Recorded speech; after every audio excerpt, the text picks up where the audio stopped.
ఒంగోలు పట్టణంలో క్లౌపేటలో రాజీవ్ గాంధీ విగ్రహాన్ని మున్సిపల్ అధికారులు కూర్చడం ఖండిస్తున్నామని డీసీసీ అధ్యక్షుడు షేక్ సైదా అన్నారు. స్థానిక జిల్లా పార్టీ కార్యాలయంలో మీడియా సమావేశంలో పాల్గొని మాట్లాడారు. ఈ కార్యక్రమంలో పాలపతి విజయశ్రాజ్, నాగలక్ష్మి, రసూల్, పైనం మధు, బొడ్డు సతీష్ తదితరులు అన్నారు.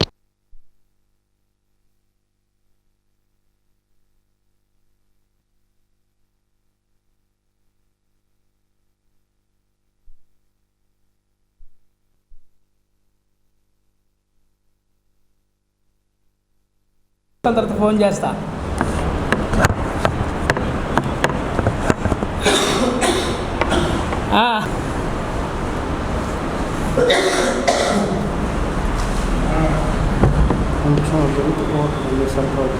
సరిపోద్దా? సరిపోయిందా?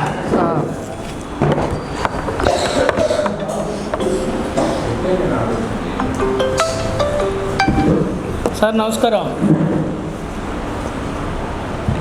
సార్ ఉగాది శుభాకాంక్షలు. మీకు ఎందుకుంటాం?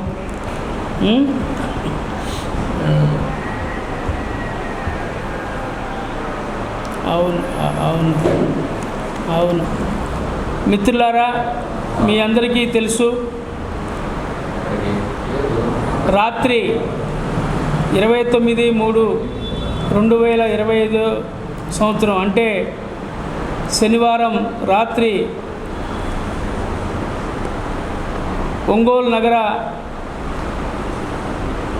మున్సిపల్ కమిషనర్ గారి సారథ్యంలో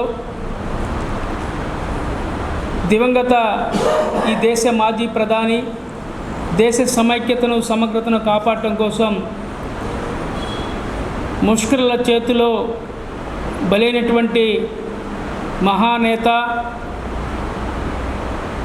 ఎందరికో స్ఫూర్తి నింపినటువంటి కాంగ్రెస్ పార్టీ జాతీయ నాయకుడైనటువంటి శ్రీ రాజీవ్ గాంధీ గారి విగ్రహాన్ని కాంగ్రెస్ పార్టీకి, ఒంగోలు నగరంలో ఉన్నటువంటి కాంగ్రెస్ పార్టీ నాయకులకు కానీ జిల్లా పార్టీకి కానీ ఎలాంటి ముందస్తు సమాచారం లేకుండా కూల్చివేయడం అనేది చాలా దుర్మార్గమైనటువంటి చర్య.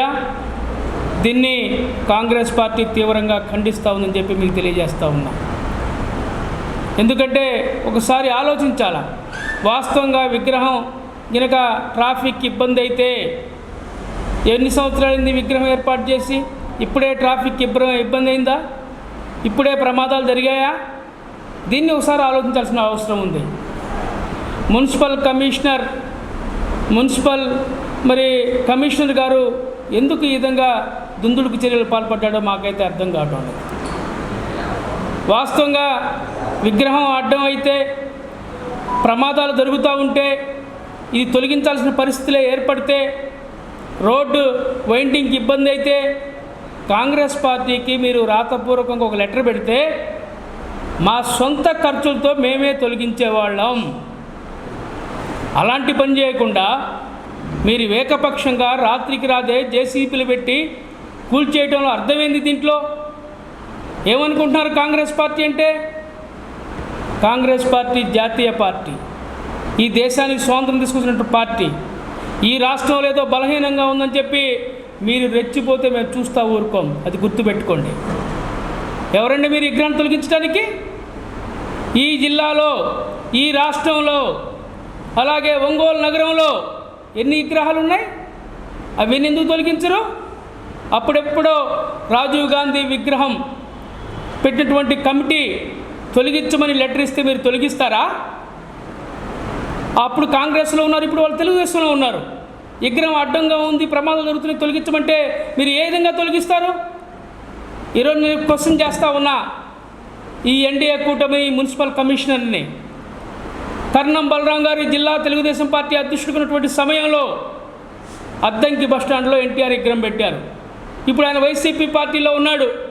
ఆయన ఆ కమిటీ ఒక లెటర్ ఇస్తారు, ఎన్టీఆర్ విగ్రహాన్ని తొలగించే దమ్ము మీ కమిషనర్కి, మీ పాలక వర్గానికి ఉందని చెప్పి నేను అడుగుతూ ఉన్నా. అలాగే బాలినేని శ్రీనివాసరెడ్డి గారు వైసీపీ నాయకుడు, గతంలో మంత్రిగా పనిచేశాడు. ఆయన హయాంలో చర్చి సెంటర్లో మరి రాజశేఖర రెడ్డి గారి విగ్రహం పెట్టారు. ఇప్పుడు ఆయన జనసేన పార్టీలో ఉన్నాడు. ఆయన లెటర్ ఇస్తాడు, ఆ కమిటీ లెటర్ ఇస్తుంది, మీరు రాజశేఖర రెడ్డి గారి విగ్రహం మీద టచ్ చేసే దమ్ము మీకుందని చెప్పి మేము కాంగ్రెస్ పార్టీ తరఫున ప్రశ్నిస్తూ ఉన్నాం.